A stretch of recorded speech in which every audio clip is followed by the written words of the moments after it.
Pour mes disciples. Prends arrête. T'as dit que je peux Jesus name.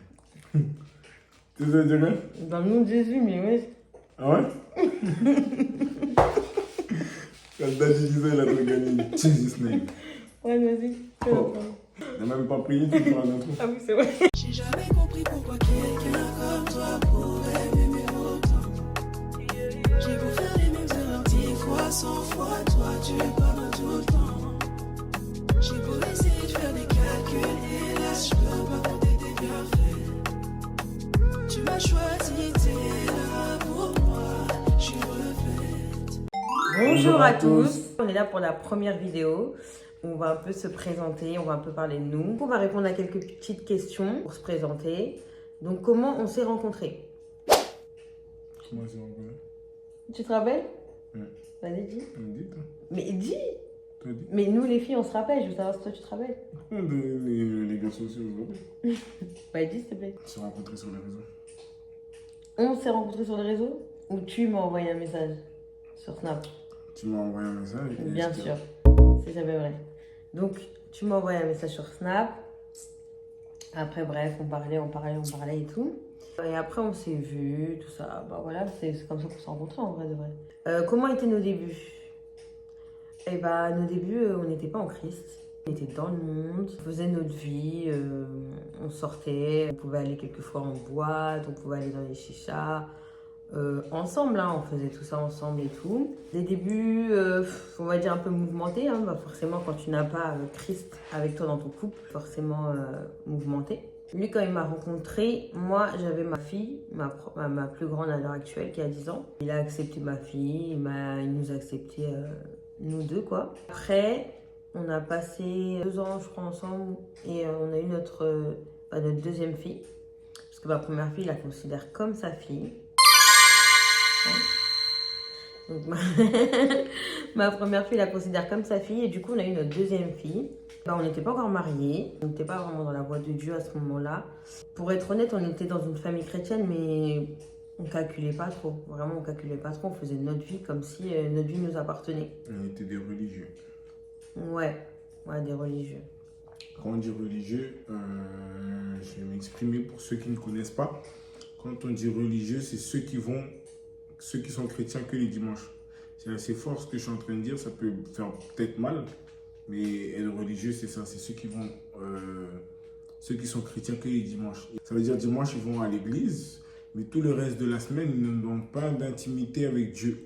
Tout le reste de la semaine, ils sont dans le monde, ils vivent le monde, et chaque dimanche, ils viennent à l'église pour dire « je suis allé à l'église » en fait. On était ça, on était des religieux. Exactement ça. En fait, à un moment donné, c'est comme si moi, je sentais que Dieu m'appelait. Mais comme on était des religieux, bah, c'est moi, en gros, j'ai dit, bon, ce serait bien qu'on aille à l'église et tout. Donc, du coup, on est parti à l'église. On a commencé à partir dans une église et tout. Mais on partait dans des églises pour aller, en fait. C'est-à-dire que quand on allait là-bas, on ne dit pas que les messages, ils étaient pas bien, ça et tout. Non, les messages étaient très bien et tout. Mais c'est juste que nous, bah, on n'avait pas le cœur à ça. On n'avait pas le cœur. Comme il a dit, bah, on n'avait pas d'intimité avec Dieu. Donc, on allait pour aller. Du coup, on pouvait même y aller et être comme ça, boudé, ne pas se parler, quoi que ce soit. Et quand l'église était terminée, il fallait vite qu'on rentre chez nous. Du coup, voilà, on a eu notre deuxième fille. Pareil, on s'est mariés dans le monde. Moi, c'est pas un truc que je conseille aux autres. Je ne conseille pas de se marier déjà sans se baptiser. C'est-à-dire se baptiser, c'est-à-dire donner sa vie à Christ. Moi, je ne le conseille pas du tout. Et il faut savoir qu'il y a même des pasteurs et tout, enfin des églises qui n'acceptent pas de vous marier parce que vous n'êtes pas baptisé. Et moi, je ne suis pas contre du tout. Je ne suis pas contre. Même si le baptême, en vrai, une personne, elle peut se baptiser et elle peut ne pas faire la volonté de Dieu après. On ne dit pas que voilà, mais ça, elle verra avec Dieu. Mais le baptême, normalement, c'est un témoignage public pour dire qu'on appartient à Christ, qu'on a décidé de le suivre, qu'on a décidé de changer, et chose que nous, on n'a pas fait avant de se marier. Donc, on s'est mariés comme ça. Alors, la démarche était sincère. Hein. Donc, on voulait se marier, on s'aimait et tout. La démarche était sincère. Sauf qu'on ne peut pas démarrer une relation de couple, un mariage, sans la base, en fait. Et la base, en fait, c'est Christ, en fait.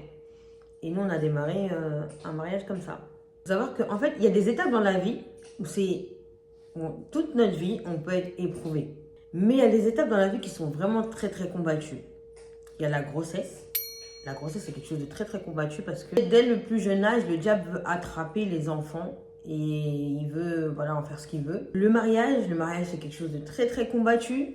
Ouais, parce qu'on unit deux chairs et du coup, on décide de ne pas se donner à d'autres personnes et de se donner qu'à une seule personne et normalement d'inclure Dieu dedans. Donc le mariage, c'est très très combattu parce que le diable ne veut pas que nous soyons unis en fait. Et il y a le baptême aussi qui est très très combattu parce que c'est là où tu déclares que tu veux donner ta vie à Christ et tout.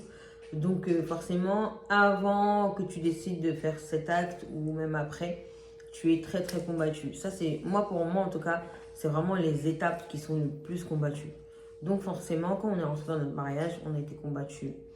On a vécu des choses, on a eu des épreuves, on a été éprouvés. Mais gloire à Dieu, petit à petit, en fait, là où je dis que c'est important d'avoir Christ, et ça depuis le plus jeune âge, c'est que lui comme moi, on est né dans une famille chrétienne. Donc même si on n'a pas vraiment fait notre vie comme telle, le fait qu'on nous a parlé de Dieu depuis qu'on est très petit, ça fait que quand tu grandis et que Dieu t'appelle, tu as quelque chose. C'est pas tu viens et tu n'as pas de bagage, tu n'as rien, tu connais pas Dieu, tu connais rien du tout. Non, tu as quelque chose. Ça veut dire en vrai, tu sais. Et ce qui fait que moi, dans toutes ces épreuves, Dieu, c'est comme si... moi, j'avais vraiment beaucoup besoin de lui et j'ai commencé à me rapprocher. Donc, je me suis rapprochée, je pense, avant. Je me suis rapprochée de Dieu avant lui. C'est comme si je me souvenais de tout.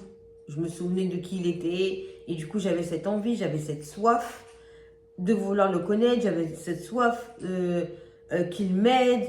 Je voulais qu'il m'aide, je l'appelais. En gros, j'avais besoin de lui. En fait, c'est là où j'ai compris que dans mon mariage, je ne peux pas être sans lui, en fait. Du coup, j'ai commencé à reprendre ma Bible, à reprendre des lectures bibliques et tout, à prier et tout. Je commençais à beaucoup prier et tout. Lui, il ne le savait pas forcément, mais voilà, je priais et tout. Et il faut savoir que j'ai toujours prié pour lui. Par contre, j'ai toujours prié pour lui. Beaucoup plus maintenant qu'avant, mais j'ai toujours prié pour lui. Un jour, on est passé par... moi, je demandais souvent que lui, il soit brisé. Tout le temps, je lui disais... soit brisé au nom de Jésus là, et lui il me disait au nom de Jésus. En fait lui il voyait en mal. Quand je lui disais soit brisé au nom de Jésus, il voyait en mal. Il se disait mais elle est folle, elle veut que je sois brisée. En gros elle me souhaite du mal. Or que le brisement c'est quelque chose qui va te faire mal, mais pour qu'au final ça te fait du bien. C'est pour te changer en fait. Et je demandais tout le temps son brisement. Je lui demandais aide dans mes prières. J'étais à genoux par terre, je demandais son brisement. Pourquoi je demandais son brisement? Parce que c'était un homme qui... Arrête de rester comme ça. J'ai l'impression que c'est ton jugement. Non, c'est pas son jugement. Même moi, je vais parler de moi aussi. J'étais pas du tout parfaite du tout. Même à l'heure actuelle, je suis pas parfaite. C'est pas son jugement. Mais voilà, pour expliquer, c'est que c'était un homme qui était souvent dehors, type mec de quartier, mec de cité, tout le temps dehors, les sorties, les potes, les nanani, les nanana. Et moi, je souffrais beaucoup de tout ça. Il faut savoir que je sais qu'il avait des blessures intérieures et moi aussi j'en avais. Donc, deux personnes qui ont des blessures intérieures, ça pète. Et moi, j'étais une fille très, très, très, très, très colérique. Mais à l'extrême. J'étais très très colérique. Moi je pouvais péter des câbles vraiment, mais de fou malade en fait. Donc quand moi je me suis retrouvée dans ma période où j'avais besoin de Dieu, forcément j'en souffrais de lui comment il était, j'en souffrais de moi comment j'étais et j'en pouvais plus. En fait j'ai appelé à l'aide Dieu et tout. Il faut savoir que moi je suis pas trop les copines, tout ça et tout. Enfin j'ai vraiment pas eu beaucoup de copines. Au fur et à mesure de ma vie, mes copines ça s'est dissipé. Et du coup, j'étais un peu limite toute seule avec mes souffrances, en fait, avec mes trucs et tout, parce que j'en parlais pas aussi forcément à mes parents, tout ça et tout. Donc, j'étais un peu toute seule. Il faut savoir que moi, quand j'ai demandé son brisement, Dieu, vu qu'on est unis, moi, j'avais oublié, en fait, qu'on était mariés. Et quand t'es marié, t'es unis, t'es une seule chair. Donc, quand lui, il a été brisé, Quand lui, il a été brisé, et ben moi aussi, j'ai été brisée. Et je peux vous dire, ça fait très mal. Ça fait très, très mal. En fait, elle dit ça fait très mal, mais une personne qui n'est pas en crise, quand elle va t'entendre parler, elle va fuir. En fait, le brisement, c'est, comme mon pasteur le dit tout le temps, c'est la prière la plus facile que Dieu exauce. Quand tu demandes le brisement, il dit, ah, c'est ça que tu demandes, ok, pas de souci, t'inquiète pas, tu vas être brisé. C'est la prière la plus facile. Quand tu demandes ça, direct de briser. Le brisement, si je pourrais l'expliquer, Dieu tue ton vieil homme en fait. Tout ce qui est mauvais en toi, en fait, il le tue. Il va te ramener jusqu'à en fait détester ta propre vie au point où tu n'en veux plus, pour que quand il t'élève, en fait, tu ne regardes pas les choses du monde. En fait, que les choses du monde, tu le vois comme si c'était des choses passagères. Tu dis, bon, j'ai ça aujourd'hui, mais à tout moment, ça peut partir parce qu'à un moment donné, j'avais plus rien. J'avais plus rien et la seule personne que j'avais qui m'a relevé aujourd'hui, c'est Dieu. Chacun a son brisement. On ne peut pas avoir le même brisement. C'est en fonction de ton vécu, de comment tu vis, comment tu as vécu, comment tu as grandi, comment tu as eu tes blessures intérieures. Mais ton brisement te ramène jusqu'au plus bas de toi-même pour quand tu te relèves, tu ne t'attaches à rien dans ce monde. Parce qu'en fait, quand tu t'es retrouvé au plus bas là, comme il a dit, la C'est parce seule qu'on personne t'a que tu as enlevé, trouvée là, voilà. c'est Dieu. Et en fait, comme il a dit, on t'a enlevé tout ce qui est mauvais de toi. En fait, toi-même, tu as eu ce dégoût. Grâce au brisement, tu as eu ce dégoût de tout ce qui est choses du monde. Tu vois, tout ce que tu faisais avant, tes potes, la chicha, fumer la chicha, boire, fumer. Ça veut pas dire que tu changes sur le coup. Hein.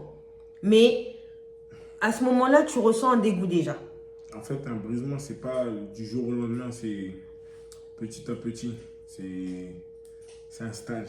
Ça veut dire comment moi je l'appelle, je vais dire c'est un stage parce que c'est une formation en fait, c'est en plusieurs. En fait non, vraiment ça te brise. En fait, après ça te taille, quand ça te brise, en fait, ça te brise en plusieurs étapes. C'est-à-dire tu ne perds pas tout d'un coup, tu perds petit à petit. Quand ça se perd, à travers ça, toi tu vas essayer de sauter sur cette occasion-là, mais sur cette occasion-là, tu vas chuter encore une fois. Et tu vas te relever, tu vas dire pourquoi moi, bon vas-y je me relève, je vais prendre ça. Et tu vas rechuter encore et tu vas rechuter. Jusqu'à un moment donné, tu vas tout abandonner. Et tu vas te retrouver. Et là, tu vas te retrouver tout seul. Et là, Dieu va te parler, il va te dire, viens avec moi, fais les choses à travers moi et tu verras. Et à partir de ce moment-là, c'est là où tu vas être élevé en fait.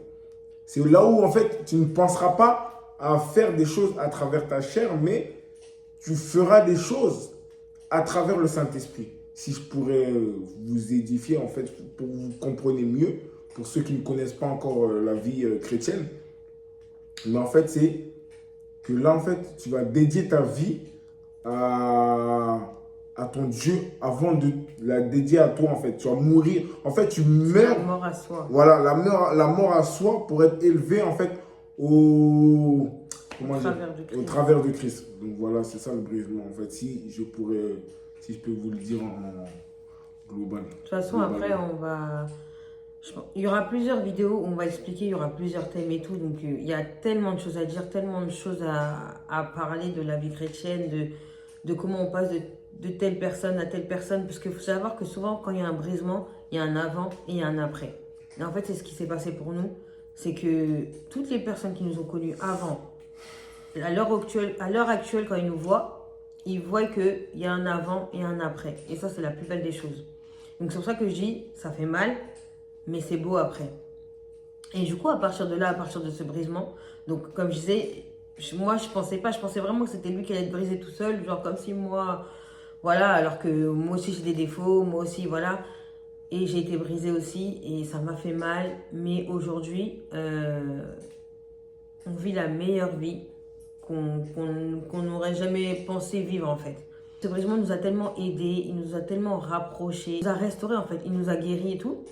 Et c'est là, à ce moment-là, que lui, après, il a commencé vraiment à se rapprocher de Dieu, à vouloir lire la Bible, à vouloir écouter, arrêter d'écouter toutes ces musiques mondaines qui te ramènent voilà les esprits. Et de là, après, on a voulu donner notre vie à Christ. Vraiment, clairement, genre le témoigner et tout. Donc, se baptiser.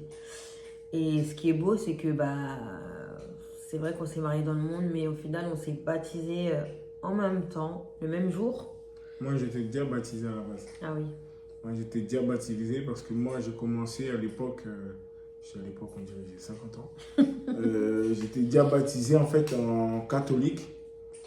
Mais en catholique, ceux qui ne connaissent pas les catholiques, quand ils baptisent, en fait, ils baptisent que la tête. En fait, il est écrit dans la parole que tu dois être baptisé en immersion totale. En fait, tout ton corps doit rentrer dans l'eau. Quand on dit tout ton corps doit rentrer dans l'eau et ressortir, en fait, tu meurs à toi-même et tu ressors, tu nais de nouveau avec le Saint-Esprit et avec le Dieu Tout-Puissant. Du coup, quand on m'a appris ça, on m'a fait comprendre ça, et c'est là où j'ai revoulu faire le baptême en immersion totale. Et c'est là qu'on a voulu se baptiser à deux. Donc, je lui laisse la parole. Mais tu dis ça, mais c'est pas que le fait qu'il baptise de la tête. Toi, à ce moment-là, est-ce que tu avais à cœur vraiment de donner ta vie à Christ? Non, tu donnes parce que tu dois donner. Parce que après le baptême, tu as une fête à faire. Donc, on pense plus à la fête qu'à... On va mettre la vidéo de sa fête et tout. Là.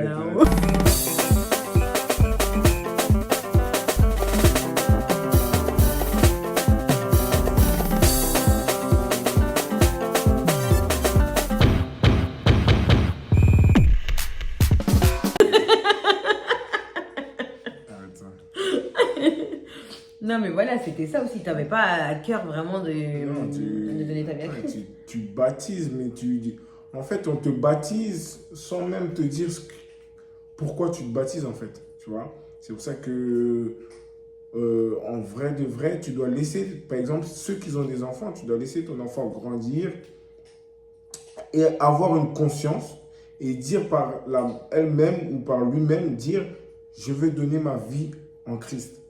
Tu ne peux pas prendre ton enfant et le baptiser à 6 mois ou à 1 an parce qu'en fait, il ne comprend pas. Il va faire une vie qui, lui, il a envie de faire. Alors que Dieu, quand on te baptise, en fait, tu es né de nouveau, en fait. Donc, j'ai vraiment voulu faire ça pour pouvoir être, en fait, pour enlever tout ce qui est religieux et pouvoir être un disciple, en fait. Être un disciple de Christ. Donc, on s'est baptisé et tout le 24 février 2024. Il faut savoir qu'on était arrivé dans l'église le 31 décembre 2023. Et du coup, on est toujours dans la même église, avec notre famille spirituelle et tout. Ça se passe très bien. Et notre vie, elle a vraiment changé. On s'est beaucoup plus rapproché de Dieu. On a une relation. On se met à prier ensemble. On va à l'église tous les dimanches. Et on aime y aller en fait. Et même si on est fatigué et tout de la semaine ou truc comme ça, on se lève avec joie pour aller à l'église. Alors qu'avant, c'était en mode, même des fois, ils pouvaient dire moi je vais pas, moi je vais pas, moi je pouvais dire je vais pas. Et on y allait, voilà, sans. Mais là, pour vous dire, on va à l'église le matin, on repart de l'église, il est quelle heure? 17h. Voilà. Après, il y a la communion fraternelle. La communion fraternelle, en fait, c'est là où tu vois que tu n'es pas seul, en fait. Tu n'es pas seul quand tu te retrouves seul dans le monde, parce qu'on a des amis dans le monde, c'est vrai. Mais à un moment donné, quand ça frappe, tu es tout seul, en fait. C'est-à-dire même tu peux appeler un tel et en fait, tu te retrouves tout seul. Et que tu vois que quand tu donnes ta vie à Dieu, en fait, à travers Dieu, en fait, tu te fais des amis, tu te fais des frères. Tu te fais des gens avec qui tu dois te confier, avec des gens qui peuvent te comprendre, en fait. Tu vois, même toi-même, tu deviens un modèle pour les nouvelles personnes qui vont venir dans l'église, qui vont regarder et vont dire, un tel, il est devenu comme ça, je vais aller parce que c'est pas normal. Moi, je le connaissais d'avant, je vois pas comment il a fait pour changer. Comment il a fait pour changer? C'est juste Jésus-Christ. Suis-moi et tu verras seulement, tu changeras toi aussi. Si tu as besoin de conseils, je suis là, je suis... Et en fait, c'est la communion fraternelle, en fait, c'est quelque chose de puissant. Donc voilà, quoi. Ouais. C'est pour ça que tu finis ton culte et en fait, tu continues à parler avec tes frères et sœurs. Parce qu'en fait, vous êtes tous dans une bonne ambiance. Vous comprenez, vous tous. Et ça peut que être bien, en fait. Ouais. Donc voilà. Dans l'église, ça se passe bien. On fait la communion fraternelle et tout. On a aussi de quoi en apprendre davantage.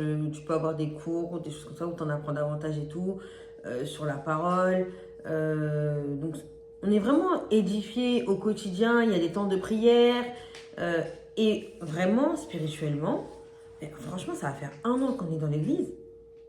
Spirituellement, on est monté vraiment, vraiment, il y a vraiment eu un avant, un après. On a changé, mais de fou malade en fait. Et nos enfants aussi sont baignés dedans. Vraiment, ils sont baignés dedans. Et ça, c'est important. Nos enfants, ils sont baignés dedans. Voilà, ce qu'il faut savoir, c'est que voilà, dans les églises aussi, on n'est pas tous au même niveau, même au niveau spirituel. C'est-à-dire qu'on vient tous avec, on va dire, un peu nos lots de souffrance. Bah, par exemple, nous, quand on est rentré dans l'église. Quand tu viens à l'église, tu viens avec ton fardeau en fait. Voilà. Tu viens avec ton fardeau. Après, comme elle a dit, on n'est pas tous pareils spirituellement parce qu'on n'a pas tous les mêmes fardeaux. On n'a pas tous les mêmes blessures. On n'a pas grandi dans les mêmes... on n'a pas grandi dans les mêmes conditions. C'est-à-dire qu'on ne peut pas être nous tous spirituellement pareils. Chacun il a son problème, chacun il a ses choses. Et en fait, pourquoi on est tous réunis en tant que chrétiens, disciples de Christ? Parce qu'on suit tous la même voie, avec les fardeaux différents. On suit tous la même voie, ce qui est la voie de Jésus-Christ en fait. Et c'est à travers cette voie-là que en fait, tu te soignes. Et toi-même, en fait, du jour au lendemain, tu te réveilles et tu regardes ta vie d'avant et tu regardes maintenant ta vie de maintenant. Tu dis, waouh, d'accord, ok. Et là, tu remercies Dieu, en fait. Tu dis, en fait, je ne suis pas là où je dois être aujourd'hui, mais en fait, je suis bien loin de là où j'étais, en fait, hier. Amen. Et en fait, ça fait vraiment, je ne sais pas comment dire, mais ça fait vraiment quelque chose. En fait, c'est là où tu t'attaches le plus et en fait, tu t'édifies, en fait, tu grandis, tu grandis, tu grandis. Parce que tu vois que, en fait, le Dieu que tu pries, en fait, il existe réellement, en fait. Et c'est là, en fait, que tu t'attaches. Tu dis, ben, comme il existe réellement, et ben, je vais vraiment faire sa volonté à 100%. Si moi, je te donne, je te dis, bon, voilà, il y a ça à faire pour récupérer 100 000 euros et tu vois que moi-même, j'ai déjà mes 100 000 euros en poche, je parie que toi, derrière ta caméra, tu vas donner à 100% pour pouvoir avoir les 100 000 euros. Et ben, c'est exactement pareil. Si tu disais que le Dieu que tu pries, il existe réellement, ben, tu te donnes même à 200% pour pouvoir suivre sa voie et pour pouvoir être son disciple à 200% pour pouvoir faire toutes les conditions que ton Dieu te demande. Aussi savoir que, bon, ça je vais en parler en bref, donc on en fera aussi d'autres vidéos et tout. Mais il faut savoir que, voilà, comme il a dit, on vient avec nos fardeaux et tout. Et je voulais vraiment parler de ça, parce que c'est vraiment un truc qu'on entend beaucoup en ce moment, qu'on essaye un peu de descendre les églises et tout, choses comme ça et tout. Mais en fait, moi, je voulais vraiment dire à une personne que si elle a envie d'aller à l'église, qu'elle y aille et qu'elle prie d'abord avant. Parce que déjà, chaque personne a son église, en fait. On est tous le corps du Christ. Il y a des églises partout. On est tous le corps du Christ. Mais chaque personne est appelée à aller dans une église. Je vais vous donner un exemple, en fait, de ce qu'elle a dit. C'est comme si être chrétien, c'est un arbre. Et dans un arbre, il y a plusieurs branches. Donc, en fait, nous, on est tous connectés. En fait, chacun est connecté à plusieurs branches de l'arbre. Mais à la fin de l'arbre, quand on arrive vraiment au tronc, on se retrouve tous. On a tous le même chemin, mais chacun a sa branche. Ouais, donc, quand tu veux aller à l'église, il ne faut pas regarder ton voisin à gauche, il ne faut pas regarder ta collègue à droite ou ton ami qui est forcément musulman ou juif. Si toi, dans ton cœur, tu te dis que tu vas aller à l'église, mets tes genoux à terre, demande au Saint-Esprit, conduis-moi à ma branche spirituelle, là où je dois aller. Et t'inquiète pas que tu vas être répondu, on va te répondre aussi vite. Parce que nous, franchement... Tu vas être révélé très très vite. Ben, c'est Dieu qui nous a révélé que l'église où on est à l'heure actuelle, c'est là où on devait être. Hein. Franchement, les circonstances... Vous pouvez faire tout ce que vous voulez. Hein. Et tu peux faire tout ce que tu veux. Aller par-ci, par-là. Si Dieu veut que tu ailles à un endroit, tu vas aller à cet endroit-là. Moi, carrément, pour que je vienne dans cette église, Dieu, il a changé mes plans. Il a changé mes plans de travail, tout, machin, c'est tout, pour que je puisse venir dans cette église. Donc, franchement... il devrait regarder aussi... De ce qu'elle vient de dire, en fait, il y a le livre, il y a l'histoire de Jonas qui est venue dans ma tête. Et pour ceux qui sont derrière la caméra, bon, vous pourrez le regarder ou le lire qui est dans la Bible. Le livre de Jonas, il explique que Jonas, Dieu l'avait envoyé en mission. Et il a essayé de fuir, il a essayé de contourner pour partir autre part, en fait. Mais une fois que Dieu t'a appelé quelque part, tu peux aller où tu veux. Tu iras au chemin où Dieu t'a allé. Il t'a appelé, pardon. Tu peux aller, tu peux fuir, tu peux dire non, c'est pas là, on m'a appelé là-bas. Non, on t'a appelé ici. C'est-à-dire au final, tu peux aller là, là, là, là. Et au final, tu viendras ici. Donc, quand tu es appelé, quand tu es guidé par le Saint-Esprit, je te dirais de ne pas faire la tête. Parce qu'en fait, faire le têtu, c'est que tu perds plus de temps en fait sur ta destinée. Ça veut dire, si tu es appelé quelque part, va directement. Fonce. Si tu sais vraiment que c'est la voix du Saint-Esprit qui t'a appelé, mon frère ou ma soeur, fonce. Amen. Et du coup, pour continuer, quand voilà, tu es appelé dans une église, un endroit, ce qu'il faut aussi savoir, parce qu'en fait, nous, en fait, sur cette page, on va vraiment être franc, réel. S'il n'y a pas de fake, c'est que du vrai. C'est-à-dire que quand vous allez à l'église, il faut comprendre qu'il y a des personnes qui se battent tous les jours. Ils ne vont pas vous le montrer forcément, mais ils se battent tous les jours avec... Il y a des péchés ou des choses qu'on continue de se battre avec. Par exemple, il y a une personne qui peut venir à l'église, elle se bat encore avec l'alcool. Vous voyez ce que je veux dire? Elle peut venir à l'église, elle se bat encore avec un péché sexuel. Elle se bat encore... Donc, on n'est pas parfait, mais on tend à la perfection. On tend à ressembler à Christ. Ça veut dire que des fois, il peut se passer des choses. Un frère ou une soeur peut te blesser. Moi, mon père, il m'avait dit direct, quand je me suis baptisée, il m'a dit « Félicitations ma fille, félicitations, c'est bien, tu t'es baptisée. Maintenant, tu peux être blessée par un frère ou une soeur de l'église et tout. » Il m'a dit ça d'un coup comme ça direct. Il m'a dit « Tu pourras être blessée par un frère ou une soeur de l'église, mais il faut pardonner. C'est important de pardonner, c'est important de... » Voilà. Il m'a mis dans le bain direct. Il m'a mis dans le bain direct et il a raison. Parce que partout où tu vas, on risque de te blesser. Partout.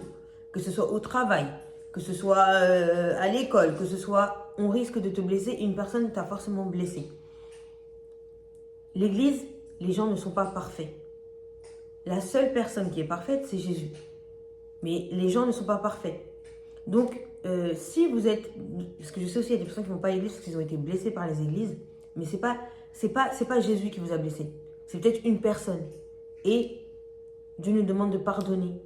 Dieu nous demande de pardonner. Ça veut dire que c'est important de ne pas mettre toute une église dans des problèmes.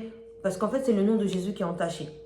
Bon, c'est une petite parenthèse et tout. Mais voilà. Ce que je vais faire comprendre aux gens, en fait, ma phrase, c'était vraiment de faire comprendre que les personnes qui sont dans une église ne sont pas parfaites. C'est les mêmes personnes que vous rencontrez au travail, à la salle de sport, à l'école, au collège, au lycée. Ils ne sont pas parfaits. Ils se battent. Ils se battent aussi avec leurs péchés ou des choses comme ça, tout, mais ils ne sont pas parfaits. Ils essayent au mieux d'être parfaits, mais ils ne sont pas parfaits. Donc voilà, ça c'était la chose que j'avais à dire. Je sais pas si tu as quelque chose d'autre à dire. Moi, ce que j'ai à dire, la seule chose que j'ai à dire, c'est que c'est notre première vidéo et ça ne va pas être la dernière. Donc ceux qui ont été édifiés à travers cette vidéo, vous pourrez nous poser même des questions, envoyer des commentaires, poser des questions pour en savoir plus, ceux qui sont un peu dans le trou, et nous on va tout faire pour pouvoir en fait vous répondre, pour pouvoir en fait partager avec vous-même le chemin avec Dieu que nous-mêmes on fait, du changement qu'on a eu, parce que le chemin n'est pas fini, et on peut le partager en fait, on le partagera avec vous.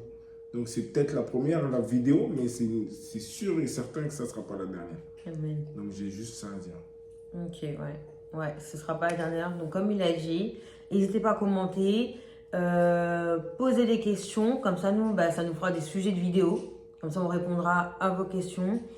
Partagez, likez, et voilà. Hein. Et on se dit à la prochaine pour une prochaine vidéo.